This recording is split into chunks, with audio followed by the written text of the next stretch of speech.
দিনাজপুরের এক সহকর্মী ভাই সে আত্মহত্যার পথ বেছে নিয়েছে। এই জন্য আমাদেরকে দিতে হবে কেন আমাদের ভাই আত্মহত্যা করলো, বেতন না পেয়ে কেন আত্মহত্যা করলো। গত 2024 জুনের 30 তারিখে আমরা চাকরিতে যোগদান করি। এটা একটি চুক্তিভিত্তিক চাকরি, 1 বছরের চাকরি।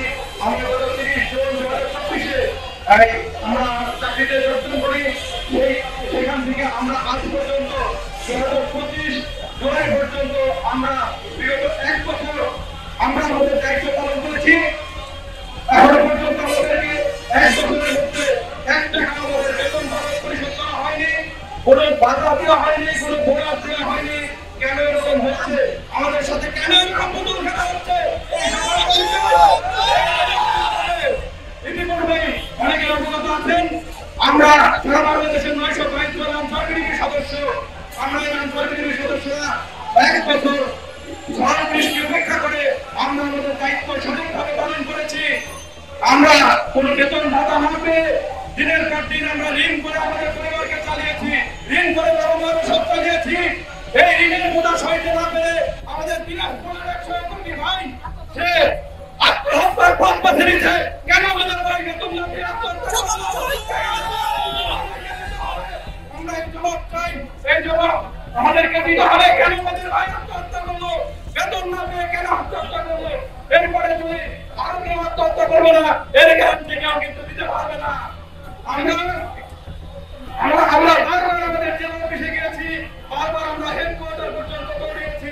আমাদের একেবারে আশ্বস্ত করা হয়েছে আজ থেকে এই 1 বছর যাবত আমরা চাকরি করার পরে 3 মাস যাবত আমাদেরকে চাকরি থেকে অব্যাহত করা হয়েছে।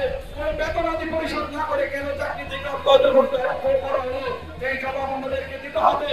আজকে যারা আমাদেরকে পরিচালনা করছেন, যারা আমাদেরকে চাকরিতে নিয়োগ দিচ্ছেন, তারা ঠিকই 1 তারিখের বেতন 2 তারিখে না পেয়ে 3 তারিখে পেলে তাদের মাথা গরম হয়ে যায়। কেন আমাদেরকে বারবার এরকম আশ্বস্ত করে, কেন আমাদেরকে 1 বছর যাবত বেতন দেওয়া হচ্ছে না? এই জবাব আমি আপনাদের কাছ থেকে চাই। এই জবাব আমাদেরকে দিতে হবে। তারা যদি বরাবর 2 মাস বেতন না পায়, আমি মনে করি তারা 2 মাস বেতন না পেলে তারা সংসার চালানোর ক্ষমতা হারিয়ে ফেলবে। তাহলে আমরা 922 জন সদস্য কিভাবে আমরা আমাদের পরিবার নিয়ে বাঁচবো, কিভাবে আমরা বেঁচে থাকবো?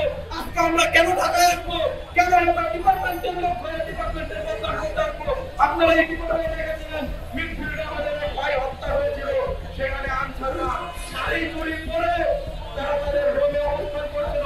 আমি আজকে আবারও বলতে চাই, আমি যেভাবে বক্তব্য হয়েছি, আমি আবারও ঘোষণা দিতে চাই, এই আনসার সদস্যরা, আনসার বিডিবির আছে, আনসার কর্মকর্তা, এরা আসলে শাড়ি চুরি করে না। আমাদেরকে কেন তারা মানুষ হিসেবে মনে করতেছে না? আমরা কি মানুষ না? আমাদেরকে কেন মারতে টাকা পয়সা লাগে না? আমাদেরকে পরিবার নাই? আমরা কেন কোনো ভাতা পেলাম না? আমরা কেন কোনো বেতন পেলাম না? আমরা কেন দাঁড়ে দাঁড়ে ঘুরবো? বারবার আমাদেরকে ডেট দেওয়া হয়েছে, তারিখ দেওয়া হয়েছে যে তোমরা বিশৃঙ্খলা করে না, তোমরা অমুক তারিখে বেতন পেয়ে যাওয়া। এই আশায় আমরা 15টা মাস কাটিয়েছি। আমরা ডিপার্টমেন্টের থেকে তাকিয়ে 15 মাস তাকিয়েছিলাম, তাদের সম্মান আমরা রেখেছি, কিন্তু তারা আমাদের বেতন ভাতা চাইনি। এখন আমাদের করণীয় আমরা করে যাব। আমরা জবাব চাই, কেন আমাদের ভাই আত্মহত্যা করলো, কেন ঋণের বোঝা সইতে না পেরে আত্মহত্যা করলো? এই জবাব দিতে হবে। আমরা চাই না আমাদের কারণে সাধারণ মানুষ বঞ্চিত করে, আমরা চাই না আমাদের কারণে অফিসের লোকজন অফিসে না যেতে পারো, আমরা চাই না আমাদের কারণে কোনো স্টুডেন্ট স্কুলে পৌঁছাতে না পারো। আমরা এরকম কোনো অবস্থানে যেতে চাই না। আমাদেরকে তারা যেন এরকম অবস্থানে যেতে বাধ্য না করে, এটা আমাদের অনুরোধ। তারা যেন দ্রুত আমাদের বেতনের ব্যবস্থা করে দেয়। আপনারাই বলুন, 15টা মাস বেতন না পেলে একটা পরিবার কিভাবে বাঁচবে, একটা পরিবার কিভাবে সংসার চালাবে?